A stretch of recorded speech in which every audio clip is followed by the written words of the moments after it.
Hi friends, नमस्कार। मैं doctor Pradeep लोरा आज आपके सामने हाजिर हुआ हूँ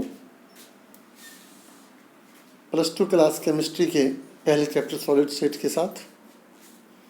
सबसे पहले मैं सभी श्रोताओं से उम्मीद करूँगा कि हमारे चैनल शान्विका साइंस सीजन मैथमेटिक्स को सबसे पहले सब्सक्राइब जरूर कर लें और आगे बढ़ते हैं आज के चैप्टर की ओर। जैसा कि चैप्टर का नाम है सॉलिड स्टेट, सबसे पहले हमें सॉलिड के बारे में पता हो कि सॉलिड है क्या, तो हमें इसकी डेफिनेशन का पता होना चाहिए। देखते हैं हम कि solid is a state of matter in which the constituting particles are arranged very closely. The constituent particles can be atoms, molecules, ions और कर्नेल्स। यानी कि चाहे एटम्स हों, मॉलिक्यूल्स हों, आयंस हों या कर्नेल्स, ये सब इतने एक दूसरे के क्लोज हों कि उनके बीच का वैकेंट स्पेस मिनिमम हो उस वक्त, और उनके जो फोर्स ऑफ अट्रैक्शन है स्ट्रॉन्गेस्ट फॉर्म में हो, उस मैटर की स्टेट को सॉलिड कहते हैं। तो फिर सॉलिड में क्या क्या प्रॉपर्टी होती हैं देखें। Properties of solid, they have definite mass, volume and shape. B, they are incompressible and rigid. C, intermolecular distances are short and hence the intermolecular forces are strong. And last one is their constituent particles have fixed position and can only oscillate about their mean position. These are the properties of solid, general properties. Now classify them. In classification on the basis of arrangement of constituent particle, हम इन्हें दो तरह से classify कर सकते हैं, crystalline solid और amorphous solid. सबसे पहले आइए इनको डिफाइन करते हैं, इनके बारे में कुछ जानते हैं। Crystalline solids, the arrangement of constituent particles in a regular orderly arrangement. यानी एक रेगुलर ऑर्डर में जब कंस्टिट्यूएंट पार्टिकल का अरेंजमेंट हो, वे क्रिस्टलाइन सॉलिड कहलाते हैं। For example iron, copper, diamond, graphite, ice, salt etcetera. और in case of amorphous solid, the arrangement of constituent particles is an irregular arrangement. यानी कि इसके अंदर रेगुलर अरेंजमेंट नहीं होता, एक इरेगुलर पैटर्न होता है। तो ऐसे अरेंजमेंट से जो सॉलिड बनता है उसे हम अमरफस सॉलिड कहते हैं। इसके भी एग्जांपल देखें हम, जैसे ग्लास है, प्लास्टिक है, रबर एक्सेट्रा। तो इसमें एक चीज़ और देखिए दोनों डायग्राम में।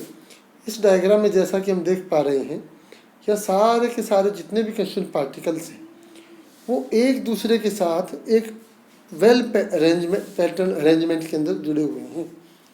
जबकि अमरफस सॉलिड में हम देखें तो जुड़ा ठीक है कि उनका फार्मूला सेम है, लेकिन उनका अरेंजमेंट है वो एक इरेगुलर अरेंजमेंट में है। कहीं डिस्टेंस ज़्यादा है, कहीं डिस्टेंस कम है, कहीं उनका एंगल कम है तो कहीं ज़्यादा है। जबकि क्रिस्टलाइन सॉलिड में सभी एंगल्स हैं, उनके बॉन्ड पैरामीटर्स हैं, वो एक रिपीटिंग ऑर्डर में होते हैं। ना properties of crystalline solid, number 1, they have A definite characteristic geometrical shape. यानी अभी हमने बताया कि उनकी जो जियोमेट्रिकल शेप है वो एक डिफाइनाइट कैरेक्टर में होगी। They have long range order, यानी कि थ्रू आउट द मीडियम में आप देखोगे लगभग सारे के सारे मीडियम में, यानी सॉलिड के हर कोऑर्डिनेट के ऊपर जो उसका अरेंजमेंट का ऑर्डर होगा वो सेम होगा। दे have sharp melting point. Melting point sharp का अर्थ है कि जो क्रिस्टलाइन सॉलिड्स होते हैं वो एक निश्चित तापमान पर मेल्ट करते हैं। जैसे इनका मेल्टिंग पॉइंट है, सपोज कीजिए 122 डिग्री सेल्सियस, तो 122 के ऊपर आते ही सारा का सारा सॉलिड एकदम से वो मोल्टन स्टेट में आ जाएगा, मेल्ट हो जाएगा, जबकि 121 पे आप देखोगे तो वो सॉलिड था।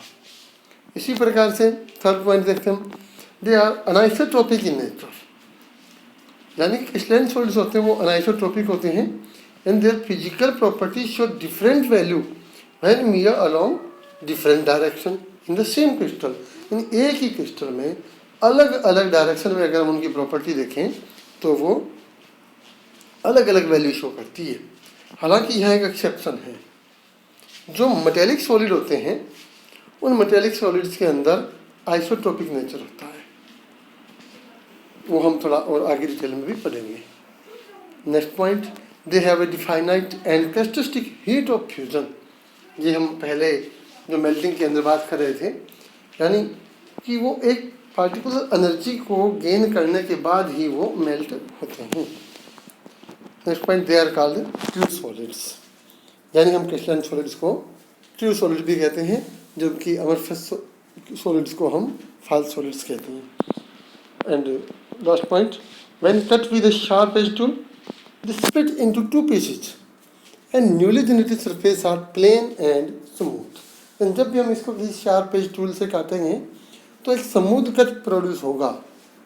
तो हम कह सकते हैं कि अगर यहाँ अमरफस होता तो उसमें एक रफ सरफेस क्रिएट होता। Next, anisotropic nature of crystalline solid. यहाँ इस डायग्राम से हम देख सकते हैं कि क्रिस्टलाइन सॉलिड्स के अंदर एक वेल पैटर्न अरेंजमेंट होता है, जिसमें जो क्रिस्टलाइन पार्टिकल्स हैं वो एक स्पेसिफिक मैनर में जुड़े होते हैं। तो उस मैनर में जब वो जुड़े हैं तो हम देख सकते हैं, जैसे हम A to B की लाइन से देखें, यहाँ से हम कैरेक्टरिस्टिक देखें तो जो ग्रीनिश और स्मॉलर मॉलिक्यूल जो हमने दिखा रखे, जो इसके क्रिस्टल पार्टिकल दिखा रखे हैं, उनमें और बिगर के बीच का एक इस प्रकार से अट्रैक्शन है कि हर एक स्मॉलर दो बिगर के बीच में लाई कर रहा है और हर एक बिगर दो स्मॉलर के बीच में लाई कर रहा है और उनके बीच की दूरी भी कम है। लेकिन अगर हम इसी को CD डायरेक्शन में काटने की कोशिश करें, CD देखिए यहाँ ये जो प्लेन है CD, इस प्लेन में अगर हम इसको काटने की कोशिश करें, यहाँ दोनों स्मूथ अलग, जो दोनों सरफेसेज होंगे वो अलग अलग होंगे, तो यहाँ का अट्रैक्शन अलग होगा और वहाँ से हम अट्रैक्शन देखें तो वो डिफरेंट था। पॉलीमॉर्फिक फॉर्म्स और polymorphs, the different crystalline forms of a substance are known as polymorphic और polymorph, for example graphite and diamond. यानी एक ही एलिमेंट के एटम्स का जब अरेंजमेंट अलग अलग हो जाए, दोनों क्रिस्टलाइन हैं लेकिन उनका अरेंजमेंट अलग है, क्रिस्टलाइन पार्टिकल सेम है, तो ऐसे जो क्रिस्टलाइन सॉलिड होते हैं उन्हें हम पॉलीमॉर्फ्स कहते हैं। अब अमरफस सॉलिड्स के हम कैरेक्टरिस्टिक देखें, जैसा कि हमने क्रिस्टलाइन में देखा था उसके बिल्कुल अपोजिट है। First, they have an irregular shape, यानी इनकी जो शेप है वो इरेगुलर होगी, अरेंजमेंट इरेगुलर होगा। They have short range order, तो जो कई बार अमरफस के अंदर भी हम देखें, अगर एक शॉर्ट पार्ट को स्टडी करें तो हो सकता है वहाँ का अरेंजमेंट हमें यूनिफॉर्म दिखाई दे एक क्रिस्टलाइन की तरह, लेकिन वो through out the medium equal नहीं होता, कहीं कहीं थोड़ी मतलब कुछ रिपीटिंग यूनिट्स के बाद में उसमें चेंज आ जाता है, तो हम कह सकते हैं कि they have A short range order. Next point, they gradually soften over a range of temperature. जैसे कि क्रिस्टलाइन सॉलिड्स के बारे में हमने कहा कि they have sharp melting point, लेकिन यहाँ हम कहेंगे they gradually soften over a range of temperature. Suppose कीजिए कि 28 डिग्री सेल्सियस, मतलब किसी एक पार्टिकुलर टेम्परेचर से ये सॉफ्ट होना स्टार्ट करते हैं और 10-15 डिग्री सेल्सियस के उस गैप में जाते जाते फिर वो मेल्ट होते हैं।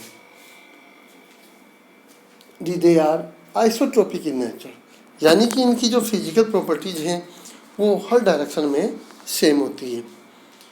Next point, when cut with a sharp edge tool they cut into two pieces with irregular surface, यानी कि यहाँ रफ सरफेस क्रिएट होगा, जबकि क्रिस्टलाइन सॉलिड को जब हमने किसी शार्प एज टूल से कट किया था तो स्मूथ कट प्रोड्यूस होता है। They don't have definite heat of fusion, बिल्कुल जस्ट अपोजिट है जो क्रिस्टलाइन के थे उन्हीं के अपोजिट है। जैसे क्रिस्टलाइन को हमने ट्रू सॉलिड कहा था, तो यहाँ हम नेक्स्ट पॉइंट में पढ़ रहे हैं they are called pseudo solids. Pseudo का अर्थ होता है फाल्स, झूठा, और super cool liquid. They are because they have a tendency to flow although that is very slow. Crystalline solid की टाइप्स हैं। क्रिस्टलाइन सॉलिड्स की 4 टाइप हमने पढ़े। A molecular solid, B covalent solid, C ionic solid and D metallic solid. चलो एक एक करके इनको भी हम थोड़ा रीड आउट कर लेते हैं। ये मॉलिक्यूलर सॉलिड की बात करें तो मॉलिक्यूलर सॉलिड भी अपने आप में 3 प्रकार के सॉलिड हैं। उनमें हो सकता है वो पोलर हो या नॉन पोलर हो। और उन दोनों के अलावा एक और टाइप है जिसमें हम कहते हैं हाइड्रोजन बॉन्डेड मॉलिक्यूलर सॉलिड। तो नॉन पोलर की बात करते हैं तो इसके कंस्टिट्यूएंट पार्टिकल्स, नॉन पोलर की हम बात कर रहे हैं, ये कंस्टिट्यूएंट पार्टिकल्स हैं मॉलिक्यूल्स, और इनके बीच की जो बॉन्डिंग, जो अट्रैक्टिव फोर्स है, दोज आर डिस्पर्सन फोर्सेज और लंडन फोर्सेज। और अगर हम इसके इलेक्ट्रिकल कनेक्टिविटी के कैरेक्टरिस्टिक को ऑब्जर्व करें तो हम कह सकते हैं these are insulator. Physical nature देखें तो these are soft, melting point इनका काफ़ी कम होता है। और ये एग्जांपल हैं जैसे solid argon, solid carbon tetrachloride, solid hydrogen, solid iodine, solid CO2 etcetera. अगर हम नॉन पोलर की बजाय पोलर की बात करें तो पोलर के भी जो कंस्टिट्यूएंट पार्टिकल तो मॉलिक्यूल्स होंगे, क्योंकि हम मॉलिक्यूलर सॉलिड को पढ़ रहे हैं।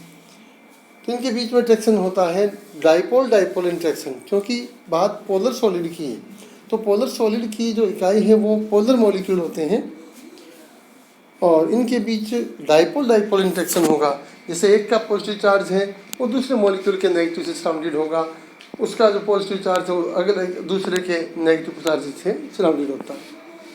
और इलेक्ट्रिकल नेचर में वही सेम रहेगा कि ये भी इंसुलेटर हैं, और फिजिकल नेचर भी यही होगा कि ये भी solid, very soft in physical nature, and they show A low melting point.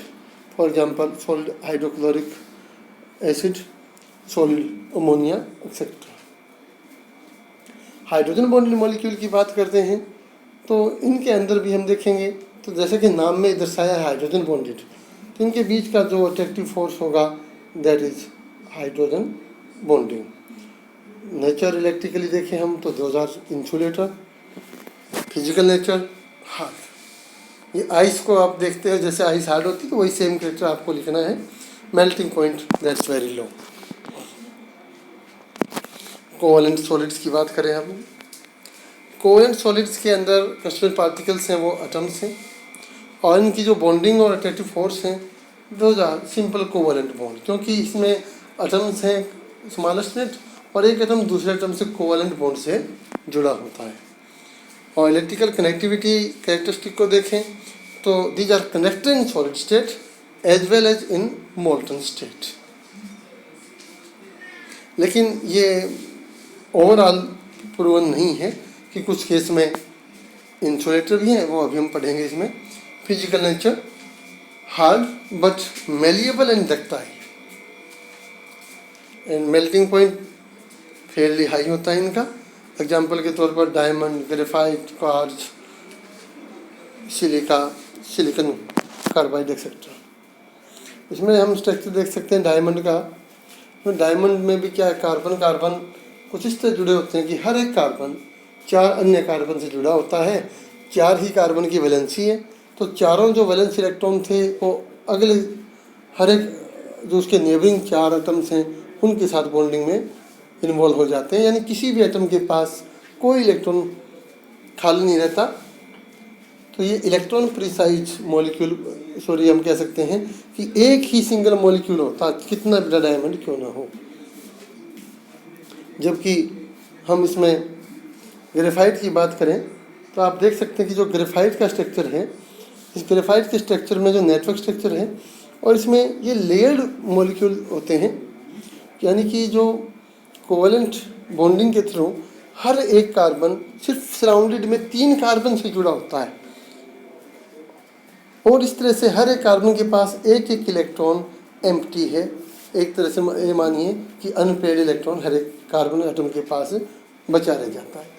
उसी एक एटम की वजह से हम कह सकते हैं कि graphite is very good conductor of electricity, क्योंकि हर एक एटम के पास एक एक वैकेंट इलेक्ट्रॉन है और वो इलेक्ट्रॉन कनेक्टिंग में रोल प्ले करता है और इसका नेचर है वो इलेक्ट्रिकली कनेक्टिंग है। नेक्स्ट,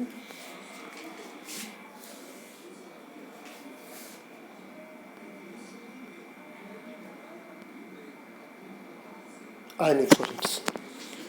क्रिस्टल पार्टिकल्स आयनिक सॉलिड में जैसा कि नाम है आयंस होते हैं, कैटायंस और एनायंस, और इनके बीच का जो फोर्स है, जैसा कि जो अपोजिट चार्ज आयनों के बीच के बीच जो फोर्स होता है उसे हम इलेक्ट्रोस्टैटिक फोर्स ऑफ अट्रैक्शन कहते हैं। तो हम ये बोल सकते हैं सिंपली कि बॉन्डिंग और relative forces among ionic solids are coulombic और electrostatic force of attraction. Electrical connectivity की बात करें तो सॉलिड स्टेट में ये इंसुलेटर होते हैं, लेकिन जब मोल्टन स्टेट में है कोई भी आयनिक सॉलिड या उसको पानी के अंदर घोल के उसका एक सॉल्यूशन बना लिया जाए, in that situation they behave like good connector, क्योंकि सॉलिड स्टेट में कोई भी सॉलिड हो उसमें जो करंट कैरियर होता है वो फ्री इलेक्ट्रॉन होता है, और इन आयनिक सॉलिड्स के अंदर कोई फ्री इलेक्ट्रॉन नहीं होता सॉलिड फॉर्म में, इसलिए सॉलिड स्टेट में ये इंसुलेटर हैं। जबकि लिक्विड या मोल्टन स्टेट में जो इनके आयन्स हैं they are the current carrier, और वो उस इलेक्ट्रिक करंट को प्रोसीड कर सकते हैं, अपने अंदर से पास कर सकते हैं।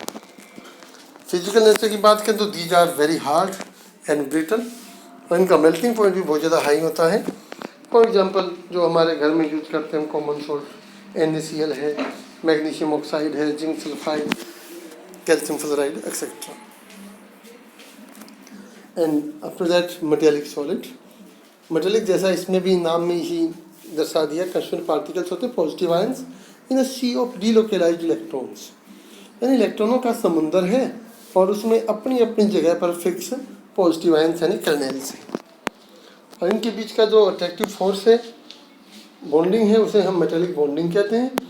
और इलेक्ट्रिकल कनेक्टिविटी के बेस पे हम कहें तो कनेक्टर्स आर, मैं कहते हैं metallic solids are very good connectors in solid state as well as in molten state. Physical nature में काफ़ी हार्ड और हार्ड होते हैं, लेकिन मेलिएबल और डक्टाइल ये इनका एक स्पेसिफिक कैरेक्टरिस्टिक होता है। मेल्टिंग पॉइंट की बात करते हैं तो metallic solids are fairly showing high melting points. Example के तौर पे सारी की सारी मेटल्स हैं,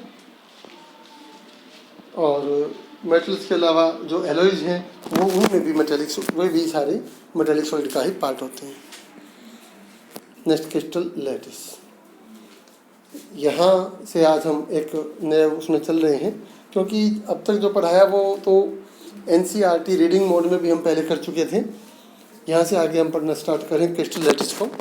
ए regularly order arrangement of crystal particle in 3 dimension is called crystal lattice. ये सिंपलेस्ट वे में हमने इसको डिफाइन किया है, यानी कि हमने अभी तक बताया कि सॉलिड के अंदर हर एक एटम अपनी अपनी जगह पर फिक्स है। अगर हर एक एटम को एक पॉइंट मान लें और उन पॉइंट को अगर हम दर्शाने की कोशिश करें तो जैसा कि यहाँ इस डायग्राम में दिखाया गया है, तो अगर हम माने कि हर एक एटम ये अपनी अपनी जगह पे बैठा है, उसको हमने पॉइंट क्रिएट कर दिया, और उस पॉइंट से पॉइंट को अगर हम जोड़ते चले जाएं तो इस प्रकार का एक लैटिस यानी एक ऐसा नेटवर्क मिलता है। तो ये कम्प्लीटली जो 3 डायमेंशन स्ट्रक्चर बनता है इसे क्रिस्टल लैटिस बोलते हैं। और इसमें जो हर एक एटम का जो पोजीशन है, जो एक पॉइंट दिया, उसे लैटिस पॉइंट बोलते हैं। And the fixed position on which the crystal particles are present are called lattice points और lattice sites. A group of lattice points which when repeated over and again in 3 dimensions give a complete crystal lattice। यानी जब पूरा 3 dimensional network बन जाता है, वो network है वो क्रिस्टलाइन लैटिस कहलाता है।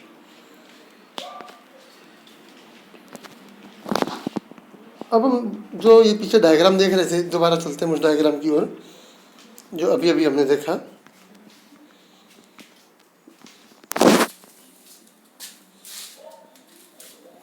ये जो डायग्राम हम देख रहे हैं, इसमें हमने क्या देखा कि सारे के सारे पॉइंट्स को अगर हम मिला दें तो उसमें क्यूबिक फॉर्म की यूनिट सेल्स हमें दिखाई दे रही है। जैसे एक हिस्सा हमने कलर करके दिखाया, ये दोबारा दिखा रहा हूँ मैं आपको, बैक चलते हैं थोड़ा।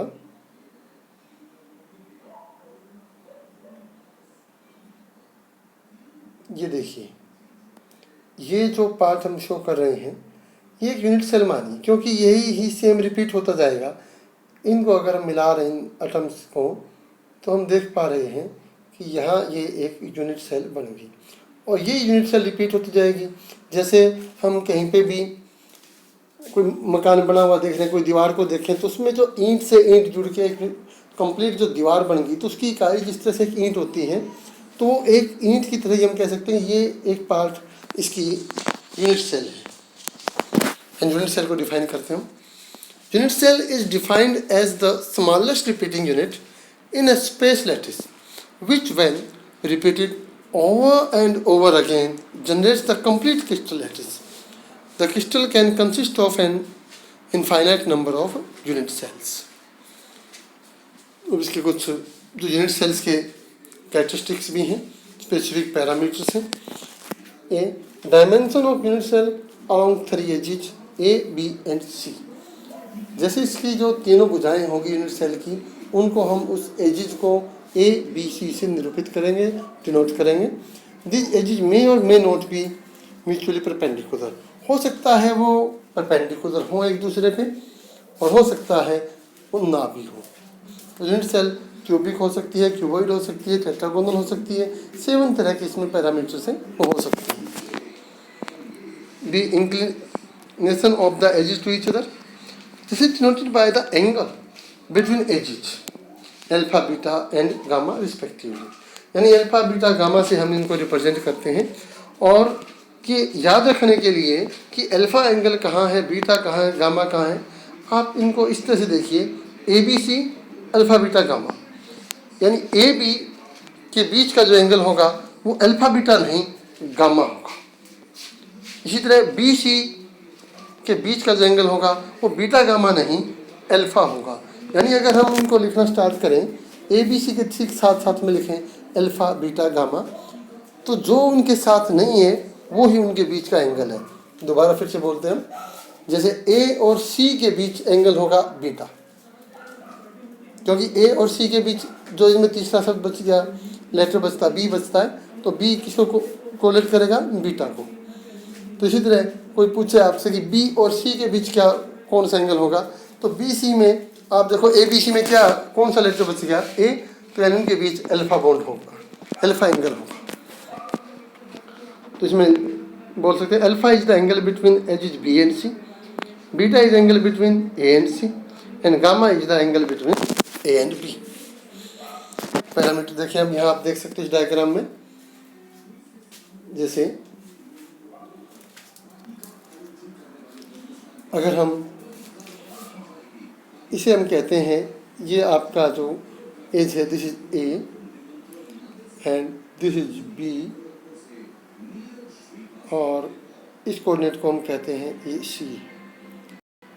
तो इस बी और सी जो एज लेंथ है, इसके बीच का जो ये एंगल है, दिस इज अल्फा एंगल। इसी तरह सी और ए के बीच का जो एंगल है, ये एंगल है वो बीटा एंगल है, और ए और बी के बीच का जो एंगल है, दिस इज गामा, ये गामा एंगल। तो इनकी जो वैल्यूज हैं वो 7 तरह का क्रिस्टल सिस्टम बनता है। अगर अल्फा बीटा और गामा तीनों एंगल 90-90 हो और तीनों भुजाएं ए बी सी भी बराबर हो, उसे हम कहते हैं क्यूबिक। और अगर इसी के अंदर हम कहें एंगल तो हर एक 90-90 है, लेकिन भुजाएं जो थी इसकी एज लेंथ है ए बी और सी, उनमें एक एज लेंथ इक्वल नहीं है, यानी कि 2 तो इक्वल हैं, तीसरी उनके साथ इक्वल नहीं है। उस पोजीशन को या उस क्रिस्टल सिस्टम को हम कहते हैं टेट्रागोनल क्रिस्टल सिस्टम। अगर हम एंगल को नहीं ला रहे, एक बार पहले तो हमने एक एज को बताया कि वो इक्वल नहीं है। दूसरी टाइप में अब थर्ड पॉइंट में आते हैं जिसमें ए बी सी तीनों ही इक्वल नहीं है।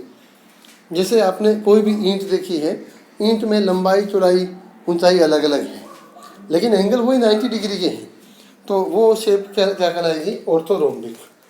अब हम क्या करते हैं कि हम एक एक करके इनको चेंज करते गए थे। अब भुजाएं तीनों अलग हैं, A not equal to B not equal to C. और एंगल की बात करें, बीटा 90 नहीं है, अल्फा और गामा 90 एंगल के हैं, उन्हें मोनोक्लिनिक कहेंगे। याद करने का तरीका बता देता हूँ। मोनो का मतलब होता एक, और क्लिनिक को आप मान लीजिए नॉट 90, भी 90 नहीं है। तो एक ऐसा क्रिस्टल सिस्टम जिसमें एक एंगल 90 का नहीं है, दो एंगल 90 के हैं और भुजाएं सारी की सारी बराबर नहीं है, तो उसे मोनोक्लिनिक कहेंगे। और ट्राई क्लिनिक में क्या होगा, तीनों ही एंगल 90 के नहीं होंगे, यानी ट्राई क्लिनिक तीनों के तीनों, ट्राई मीन्स 3, क्लिनिक को आप मान लीजिए नॉट 90, जो 90 के एंगल नहीं है। तो वो हम 7th पोर्शन पढ़ रहे हैं, ट्राई क्लिनिक, जिसमें A is not equal to B not equal to C and alpha beta gamma are also not equal to 90 degree. आपस में इक्वल भी नहीं और 90 डिग्री भी नहीं है। इसी तरह हम पढ़े हेक्सागोनल में। हेक्सागोनल के अंदर कुछ इस तरह से है कि ए और बी तो इक्वल है, लेकिन सी उसके इक्वल नहीं है, बिल्कुल ठीक टेट्रागोनल की तरह। लेकिन एंगल में फ़र्क आ जाता है। इसमें दो एंगल अल्फा और बीटा तो 90 डिग्री होते हैं, लेकिन गामा 120 डिग्री होता है, क्योंकि आपको पता है हेक्सागोन तभी बनेगा जब उनके बीच का एंगल 120 डिग्री होगा। 6th पोर्शन रोम्बोहेड्रल और ट्राइगोनल। इस ट्राइगोनल की शेप कुछ इस तरह से होती है कि एंगल सारे इक्वल हैं, अल्फा बीटा गामा, लेकिन कोई भी एंगल 90 डिग्री का नहीं है, जबकि जो इसकी एजेस हैं ए बी सी वो इक्वल हैं। यानी जो क्यूबिक था आपका, वो क्यूबिक को हमने एक तरह से थोड़ा इंक्लाइंड कर दिया कि एंगल कोई भी 90 का नहीं बचा, हालांकि इक्वल हैं, जबकि एज लेंथ है वो सारी की सारी इक्वल हैं।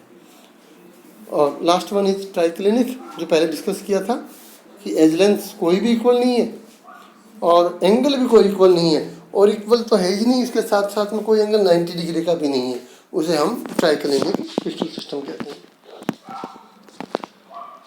फिर है types of unit cells. Unit cell को हम दो प्रकार से क्लासिफाई करते हैं बेसिकली। सिंपल यूनिट सेल, जिसे हम प्रिमिटिव यूनिट सेल भी कहते हैं, और नंबर 2 होती है सेंट्रल यूनिट सेल। यानी प्रिमिटिव और सिंपल यूनिट सेल कौन सी होती हैं, which have constituent particle only at its corner.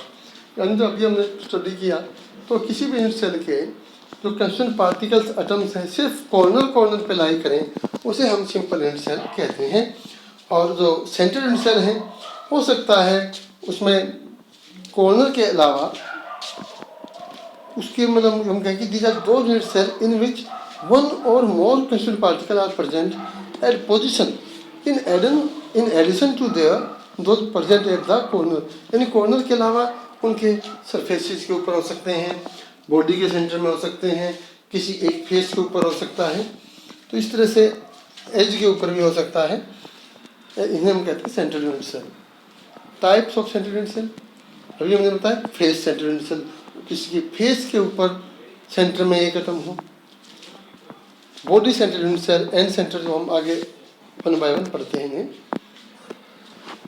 Primitive और सिंपल यूनिट सेल। प्रिमिटिव और simple unit cells have constituent particle only at its corner, जो अभी हमने चर्चा की थी। If an atom is present at any one corner, it is shaped by unit cell. जैसे आप देखिए यहाँ इस डायग्राम में 8 यूनिट सेल हमने बना रखी है, 4 यूनिट सेल आप मान सकते हो नीचे हैं और 4 इनके ऊपर रख दी। उस स्थिति में जो बीच का ये एटम है, ये इन 8 की 8 यूनिट सेल में कॉमन है, तो हम कह सकते हैं कि सिंपल क्यूबिक यूनिट सेल में जो हर एक एटम है that is shared in 8 different unit cells, तो उसका सिंगल सेल के अंदर कंट्रीब्यूशन 1/8 हो जाएगा। If an atom is present at any corner, it's shared by 8 unit cells. So only 1/8 of an atom actually belongs to the unit cell. So total number of atoms per unit cell is 1 in each unit cell, यानी 8 ही corner हैं, हर एक का contribution उस एक विशेष cell में। जैसे हम इस यूनिट सेल की बात करें, आप देख पा रहे हो इसमें 1 2 3 4 5 6 7 8 कॉर्नर है हर एक। इसी तरह हम उनको सफ़ीर को कहें, बड़े पूरे जो सफ़ीर एक दूसरे कॉन्टेक्ट में हैं, ये 8 सफ़ीर हो गए। लेकिन हर एक का कंट्रीब्यूशन, हर एक में का हम देखें तो 8 यूनिट सेल में कॉमन है वो, तो एक यूनिट सेल में तो उसका 1/8 पार्ट होगा इस तरह से। तो इस तरह से 1 ये भी 1/8 है, ये पोर्शन भी 1/8, ये भी 1/8, ये भी 1/8, इस तरह करते करते 8 के 8 कॉर्नर का कंट्रीब्यूशन 1/8 करते करते ये per unit cell 1 atom per unit cell हो जाएगा। टाइप ऑफ फेज सेंटर्ड वो होती है जब यूनिट सेल से यूनिट सेल जुड़ी हैं क्रिस्टल लैटिस सिस्टम में, तो उस दौरान एक फेस के ऊपर एक एटम है। तो फेस आप देख सकते हो, 2 यूनिट सेल के बीच में एक फेस कॉमन होता है। तो यहाँ ये जो एटम होगा, ये एटम आधा इस यूनिट सेल में होगा, आधा इसका होगा ये, और आधा इस यूनिट सेल में होगा। तो इसका 1/2 कंट्रीब्यूशन होगा पर यूनिट सेल में, और जो कॉर्नर वाले हैं उनका 1/8 है ही। तो ओवरऑल अगर हम यहाँ देखें इस डायग्राम में, ये देखिए यहाँ आप, तो ये कॉर्नर के तो 1/8 हो गए। इसलिए जो फेस के ऊपर कोई भी एटम है, हाफ हर एक यूनिट सेल के अंदर है, हाफ यहाँ हो गया, हाफ यहाँ हो गया। इस तरह से एक यूनिट सेल के 6 फेसेज होते हैं, 6 फेसेज के ऊपर हाफ एटम मीन्स 3 एटम तो ये हो गए, और एक एटम 1/8 के जो 8 कॉर्नर हैं उनका हो गया। तो overall 4 atoms are present in a single face centred unit cell. चलो आगे चलते हैं हम। यही लिखा है जो मैं बता रहा था, बॉडी सेंटर्ड यूनिट सेल।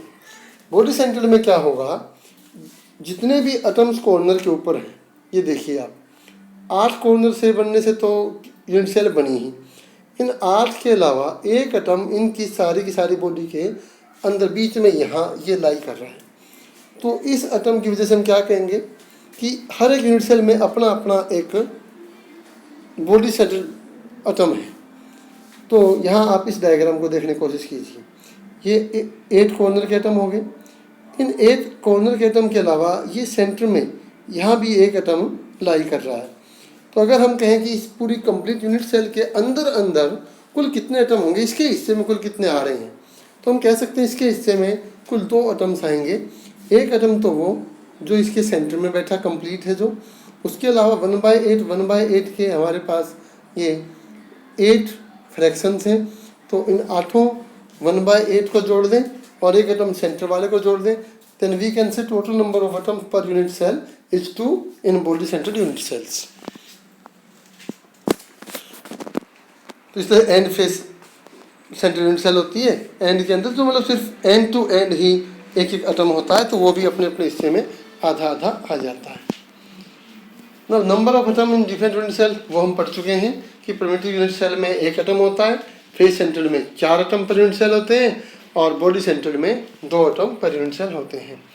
और इस तरह से हम ये भी कहें कि एक जब क्लोजली पैक हो गया तो हर एक एटम से कुल कितने एटम जुड़े हुए हैं, कॉन्टैक्ट में कितने हैं, उस नंबर को हम कहते हैं कोऑर्डिनेशन नंबर। यानी coordination number is the number of nearest neighbours of a particle. अब पढ़े हम close packed structure, close packing in 1 dimension. Dear friends, जैसा कि आज के इस लेक्चर में 35 मिनट्स होने को गए, इन क्लोज पैकिंग को हम एक नेक्स्ट लेक्चर में आपके सामने लेके आ रहे हैं। आज के लिए हम इतना ही करेंगे। धन्यवाद। देखते रहिए हमारा चैनल शान्विका साइंसेज एंड मैथमेटिक्स। आज के लिए इतना ही। धन्यवाद बच्चों।